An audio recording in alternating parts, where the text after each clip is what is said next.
gente linda, bem-vindos a mais um vídeo deste canal. Para quem não me conhece, eu sou a Thaís Vilela e eu estou aqui com o Nori Cepeda, que é psicodramatista didata, ator, coautor do livro MASP 1970 e também ele faz parte desse livrinho aqui da Pedagogia Psicodramática, uma proposta de metodologia ativa de Maria Alicia Romanha. Ele faz o capítulo 9, Jogos nas aulas online, conectando os temas e o grupo. E vamos falar um pouquinho do congresso. O Nori vai estar no congresso. Sim. Quer falar um pouquinho, Nori? Eu gostaria. Porque exatamente começando pelo congresso, onde será lançado este livro.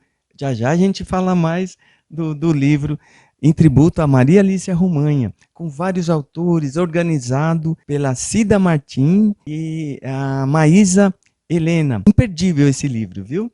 Daqui a pouco a gente já fala mais, né, Thaís? Ele será lançado no congresso, junto a outros 27 livros, minha gente, né? Então, olha só que produção brasileira, literária, científica, de grande mérito, né? Então, Thaís, falando do congresso, né, que nós estamos na comissão organizadora, né, deste congresso, que irá acontecer em setembro, é o 23º Congresso Brasileiro de Psicodrama, com a presidência da professora Maria Célia Malaquias, querida, e acontecerá entre os dias 2 de setembro ao dia 7 de setembro. E será tanto na modalidade presencial, como também na modalidade virtual. Cada modalidade terá sua programação de atividades, né? Isso vai ser incrível.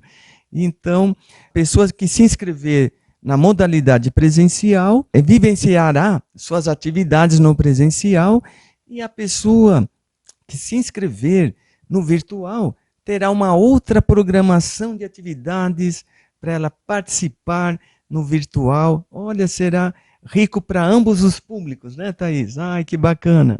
Isso, gente, não perca, eu vou deixar aqui o link na descrição para quem quiser se inscrever no congresso. É um evento único que vai acontecer agora em setembro. Eu já garanti o meu no presencial. Quem não conseguirá ficar lá no presencial, pode ainda optar pela modalidade virtual, que também está muito rico e a programação está maravilhosa. Não percam, gente. Agora vamos falar um pouquinho, né, do nosso livro da Maria Alicia Romanha. Nós vamos falar sobre o capítulo do Nori, que é esses jogos nas aulas online, conectando os temas e o grupo. Vou passar a palavra para o Nori. Muito obrigada por estar aqui. Eu que agradeço. Sim, olha, uma honra, né? Primeiro, ser um dos autores do livro Em Tributo a Maria Alicia Romanha, organizado pela Cida Martins, querida psicodramatista, né? Que também, juntos, escrevemos o livro MASP 1970, o Psicodrama, lançado pela Ágora em 2010. Este livro, Pedagogia Psicodramática, também foi publicado pela editora Ágora. A Ágora é a principal editora de livros de psicodrama, com distribuição em todo o território nacional. Isso é fabuloso, né? Foi uma honra participar da construção desse livro. Eu sou um dos autores. E o meu capítulo, como a Thaís contou, chama-se Jogos nas aulas online, conectando os temas e o grupo, com a ajuda e pesquisa de tantos outros psicodramatistas tão importantes, né? Alguns já nos deixaram, outros estão contribuindo, como o Iude, né? O Iude, claro que tem referência ao Iude na minha pesquisa sobre jogos, e jogos adaptados para o universo online. É diferente, viu? Olha, tem que ter todo um estudo, uma adaptação. Ai, gente, desculpa, a gente vai ter que ficar compartilhando o microfone, mas é o bacana, assim, a importância da Maria Alicia Romanha. Para quem não sabe, ela adaptou o psicodrama para a parte pedagógica. Então, se existe psicodrama na educação, é por causa dessa contribuição que a Maria Alicia Romanha, essa mulher guerreira, fez, né, com o psicodrama realmente, de adaptar para a sala de aula. E o Nori já pegou aqui jogos nas aulas online, fazendo um gancho com a pandemia, que foi, assim, difícil para nós professores. Quem está na área da educação sabe o sofrimento. E aí trazer o psicodrama, que é uma coisa muito que a gente tá ali no grupo, presencial, envolvendo toque. Como que eu vou adaptar esse psicodrama, essa sala de aula usando jogos online? Pode continuar, Nori. Desculpa te interromper. Não, foi ótimo, você fez uma complementação excelente, porque exatamente com a pandemia me deparei com esses desafios que você citou agora, né? Assim, como adaptar, não só eu, acho que todos os psicodramatistas, né? Como adaptar o nosso método, nossa filosofia, enfim, nossas técnicas, tudo, né? Tudo para o modo online. E jogos, minha gente, como adaptar, como aplicar jogos, seguindo os critérios, continuando a se embasar na teoria, como aplicar jogos no online e como também envolver, né? Porque o online, ele facinho dispersa as pessoas, né? Nossa, a gente está na nossa casa, o celular toca, o gato pula, a criança chama, a televisão anuncia não sei o quê. Olha, facinho a sua atenção se dispersa. Pois com estudo e a técnica, né, teoria e técnica, conseguimos sim conectar a atenção, né, as pessoas se concentrarem e participarem, Thaís. A gente alcança um nível de produtividade, mas tem que também saber preparar a aula, né, a Thaís que é da área da educação, saber preparar a aula, levando em conta, né, os objetivos pedagógicos e também qual ferramenta você vai usar, no meu caso, quais jogos, né, e para poder produzir resultados que envolvam tanto a interação, o aquecimento, né, a concentração e ainda a aprendizagem. Olha, não foi fácil, mas o psicodrama é poderoso e ele conseguiu, né, não só através de jogos, através das dramatizações, através dos vários recursos, teatro espontâneo, enfim, no psicoterápico, no socioeducacional, o psicodrama mostrou-se, vem mostrando nesses 2 anos de pandemia, 2 anos e meio, né, que ele é potente também, transformador também no online, minha gente, né? Então, esse foi meu grande desafio. E aí eu escrevi sobre a minha experiência, Thaís. E como foi essa experiência para você? No caso, você cita aqui o Moisés Aguiar. Não, fala, como que foi esse aprendizado com Moisés Aguiar e como que você trouxe para a sala de aula online isso daí? Sim. O querido e saudoso Moisés Aguiar, expoente do teatro espontâneo, que a Thaís participou em várias ocasiões lá na SOPSP, né, nosso grupo. Eu fiz parte da trupe do Moisés Aguiar, tive esse privilégio. E tive o grande prazer de conhecê-los, né? Nessa época, o Moisés me deu algumas aulas e eu tenho... Nossa, eu lembro com muita saudade, né? Saudade. E o Moisés, com a trupe, a gente foi na BPS, foi na SOPS, fomos em Campinas também, a gente viajou muito. E toda vez que a gente se reunia e vivenciava sessões de teatro espontâneo, a gente depois tinha um encontro para processar e pensar, refletir sobre as aprendizagens, né? Então, e o Moisés sempre correlacionava com a teoria. E olha, uma coisa que até cito no livro, Thaís, né? Que você me perguntou, qual a grande contribuição do Moisés para o online, embora ele, infelizmente, faleceu antes da pandemia, né? Mas você vê que a contribuição dele alcança o online também. Uma das grandes contribuições, quanto à etapa do aquecimento, que ele sempre frisou, o Moisés. Ele falou, olha, se você quer aquecer um grupo e quer que esse grupo trabalhe de forma coesa, participativa, integrada, cuide do aquecimento. E no aquecimento você tem que cuidar de 3 grandes componentes. O corpo, né? Então fazer algum trabalho, algum exercício relacionado ao corpo das pessoas, dando movimento, percepção, respiração é muito importante, né? Até para o relaxamento, que é fundamental a gente alcançar um nível de relaxamento. Então, o primeiro componente, o corpo. O segundo, que o Moisés falava, né? Está no meu capítulo. É o espaço, o reconhecimento do ambiente, onde você está, mesmo no online. Onde que eu estou? Estou no meu quarto, estou na minha sala, em se tratando do espaço físico. E o espaço virtual? Onde que eu estou localizado? Quem também está? Como estão as janelinhas, né? Assim, é o espaço virtual, né? Em que a gente vai ocupar, né? Então é o segundo componente, corpo, segundo espaço. O terceiro, grupalidade. Moisés chamava de grupalidade. A atenção ao grupo. Esse grupo que está se encontrando e começando uma atividade, mesmo que já se conheça, ele precisa, no início da atividade, estabelecer uma sintonia grupal. Um mínimo de sintonia precisa ser estabelecida para que esse grupo se desenvolva, inclusive desenvolva mais ainda a sintonia. Mas a sintonia tem que ser gerada, nascida, estabelecida já no início da atividade, no início da sessão, seja no psicoterápico, seja no socioeducacional, os 3 grandes componentes.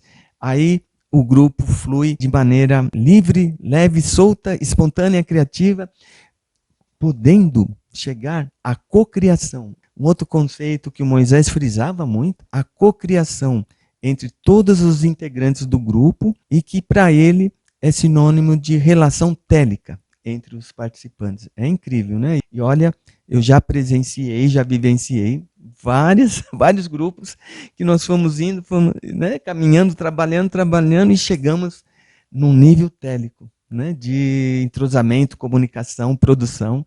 Olha, Moisés é um gênio, viu?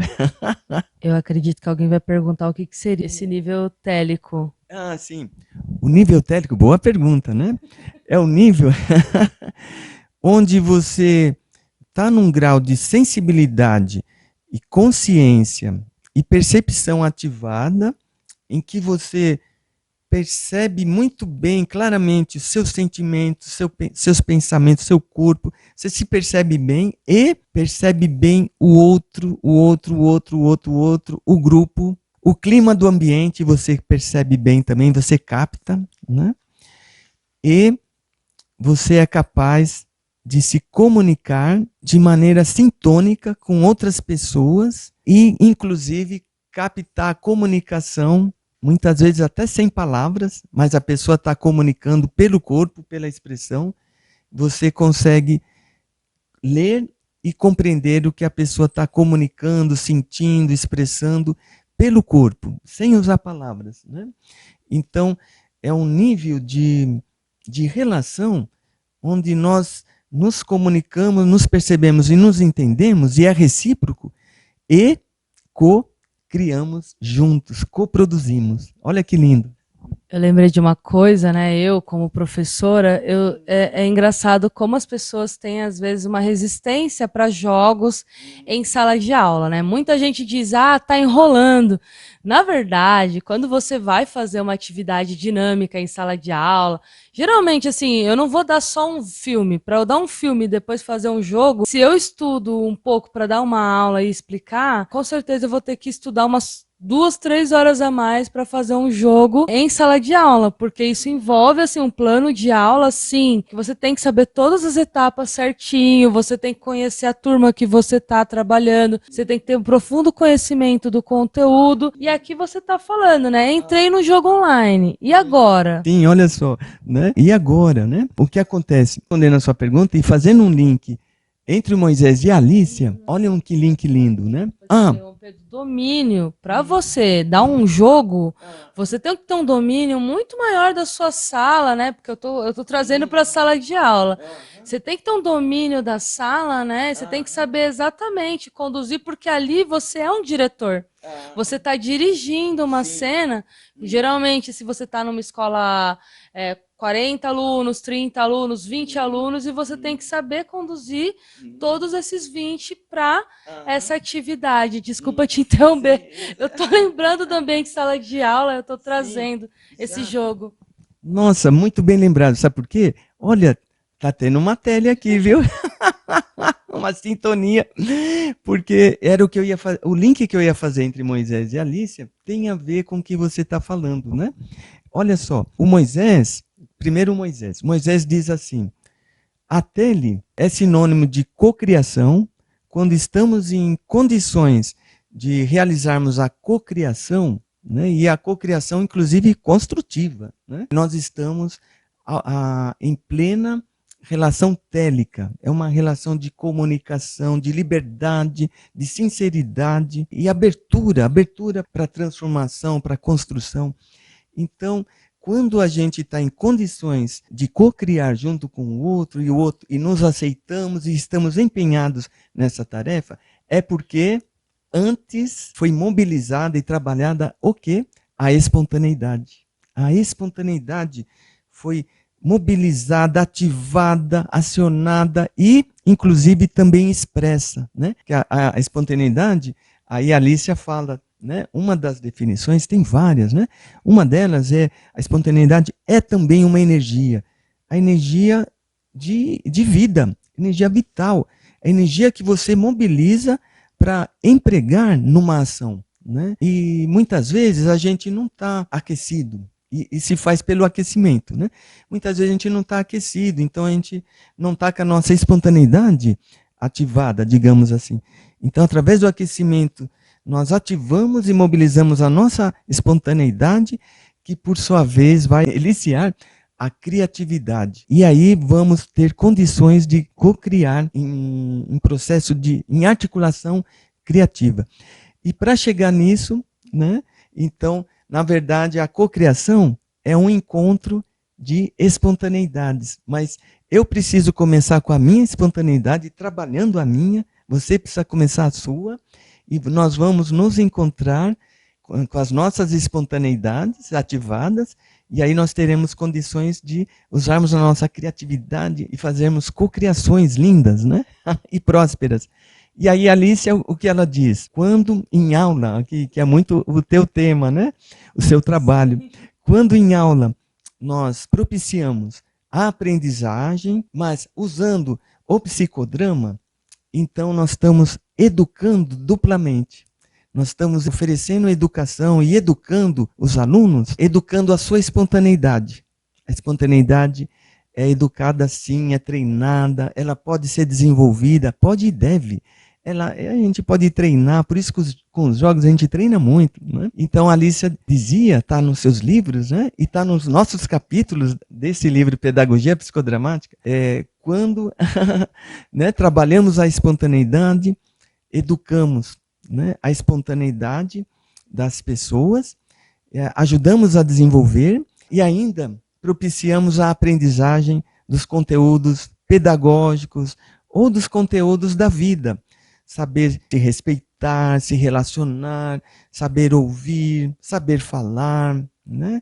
Saber trabalhar em grupo, que não é muito fácil, né? É uma aprendizagem. Porém necessário, né? Nos dias de hoje, eu vejo assim, agora a gente trazendo para a pandemia, e eu estou tendo de experiência, né? Já que eu estou na escola, essa fobia social. Então, se o aluno tinha uma resistência com o trabalho em grupo, agora ele tem uma resistência de entrar na sala de aula, de fazer trabalho em grupo, de conversar com o colega de sala. E então, trabalhar com grupos se fez necessário, porque você vai sair da escola, você vai ter que trabalhar numa equipe. Muito difícil um trabalho que você vai fazer sozinho, né? E aí, já vamos fazer um link para esse jogo nas tarefas pedagógicas. Isso. Inclusive, no meu capítulo, eu faço um elenco de jogos, né? Apresento um elenco de jogos. Então, eu mostro a mágica e ensino o truque.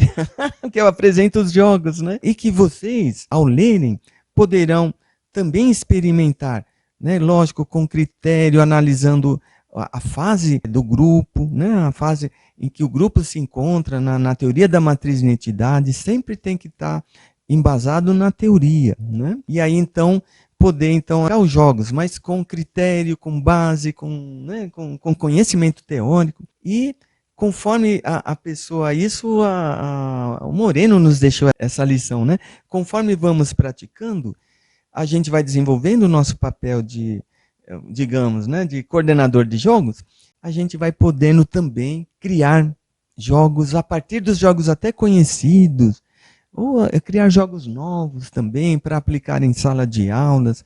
Olha, é uma infinidade de oportunidades, porque você, diante daquele grupo, você, como professor, pode ter uma ideia de adaptar um jogo para aquele grupo, que aquele grupo vá aproveitar, né? Segundo suas necessidades, suas limitações, seus medos também, importante, né? E então um grupo que está com medo, por exemplo, ou com pessoas com medo, nossa, mais ainda, esse professor precisa usar, né, os métodos e técnicas psicodramáticas para ajudar esse grupo a se aquecer e se encorajar, né, ultrapassando seus bloqueios e ver que não vai ter perigo, pelo contrário, né, porque o clima é de aprendizagem, né, e podemos errar. Olha, jogo também nos ensina que a gente pode errar à vontade. Isso é muito bom, porque errando, né, primeiro que não é demérito, né, não te inferioriza. E ainda você pode aprender. E tem mais, pode se divertir. A gente se diverte muito com os nossos erros, gente. Basta a gente se permitir a isso, né? Eu lembro dos temas, não sei se você ia falar aqui, mas temas que eu posso trabalhar com os jogos, né? Então, qualquer tema eu posso trabalhar. Eu lembrei da Elisete, que é a criadora do Tatadrama, que ela foi chamada numa escola para trabalhar com terceiros anos que estavam com medo de sair da escola, né? O medo do desconhecido, porque é o meu último ano, né? E aí começa, o que eu vou fazer da minha vida? Mas eu posso trabalhar também, vou trabalhar um tema da literatura ou de qualquer outra área de conhecimento que eu tiver a minha formação. Sim, isso mesmo, né? E a Elisete é fã da Maria Alice Romanha, né? Teve aulas com a Maria Alice Romanha. Olha, a Elisete foi à Argentina nos últimos anos de vida da Alicia, que a Alicia, eu não lembro agora o ano, mas ela se aposentou e voltou. Ela morava no Brasil, mas nos últimos anos, eu não sei se 2, 3 anos antes de morrer, ela, por aí, um pouco mais, ela voltou para sua terra natal, escreveu o seu último livro, que inclusive está traduzido em português pela Alcione, né? Então, uma das organizadoras. E a Alicia, então, nos deixou esse grande legado. Se hoje existe o psicodrama na educação, o psicodrama no social, enfim, o psicodrama socioeducacional, nós devemos a Maria Alice Romanha, que foi a grande introdutora no Brasil do psicodrama na época chamado pedagógico, e que depois mudou de nome e que hoje chamamos de socioeducacional, né? Então, Thaís, se você usa o psicodrama na sua escola, eu nas minhas aulas também de psicodrama, que eu sou professor de psicodrama, olha, graças a Maria Alice Romanha, né? Então, assim, vamos sempre honrar nossos mestres, né? Como tem tantos outros mestres, tem mestres no psicoterápico também, na educação também, mestres vivos, né? Não vou listar agora, senão... São muitos, né? São muitos. Falar, não para mais. Não para mais. Mas é tão bom, né, a gente sempre lembrar e sempre perpetuar a memória e restaurar nossas raízes. Nossa história é tão bonita, né? Os nossos pioneiros fizeram uma história tão bonita e que hoje a gente continua. Nossa, é tão legal sempre lembrar deles, né, Thaís? Sim. Eu não quero que a gente não vai se prolongar aqui falando da Romanha, porque a gente vai ter um vídeo só sobre a Romanha, né?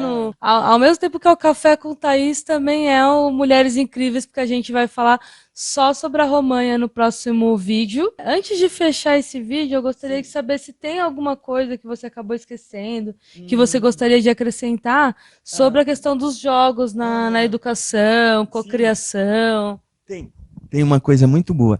Vocês sabem que, olha, os jogos, a Regina Monteiro, né, também a primeira escritora de jogos no Brasil, a primeira a publicar jogos dramáticos, lá no final dos anos 70, foi a Regina Monteiro, e ela publicou vários outros. Eu gosto muito do Lúdico nos Grupos. Olha, o nome já diz, né? O Lúdico nos Grupos. Né? Então, quer dizer, nos grupos de psicodrama, a ludicidade ela é presente, né? Ainda bem, ainda bem para nossa alegria, né? Porque se não tiver alegria, ludicidade, né? Humor, nossa, ficaria muito chato, muito chato estudar, aprender, ensinar. Então, para a gente fechar, então, a Regina Monteiro, ela fala, principalmente no livro O Lúdico nos Grupos, ela diz, olha, os jogos, né, são conhecidos por serem usados na etapa do aquecimento. Porém, eles servem também para as outras etapas da sessão. Além do aquecimento, também pode ser usado na etapa da dramatização. E também, olha só, pode ser usado também na etapa do compartilhar, dos comentários. E um dos jogos que eu cito no meu capítulo é um jogo do Vitor Dias, né, que ele usa, chamado Tribuna Livre. Esse jogo é sensacional, olha, nem vou falar dele para vocês lerem meu capítulo, viu? Nossa, muito obrigada, Nores. Tá show de bola esse vídeo. Vocês sabem que tá longo, mas tá longo porque tem muito conteúdo interessante. Eu peço desculpas pelo microfone. Se eu continuar fazendo vídeos, eu vou comprar um melhorzinho que não apareça, né? A gente não fique segurando. Mas antes de terminar esse vídeo, não esquece de se inscrever no canal, curtir e repassar. E não esqueçam de se inscrever no Congresso. Vocês não vão perder essa oportunidade de aprender não só jogos na educação, palhaçaria, entre outras coisas, outros temas que temos no Congresso. Se não pode ir no presencial, vá para o virtual e vice-versa. Se você quer ir para o presencial, faça sua inscrição e nos encontramos em setembro. Tchau, tchau, gente. Tchau, tchau. Um grande prazer, viu? Até os próximos vídeos. Nos vemos no Congresso em setembro. Tchau.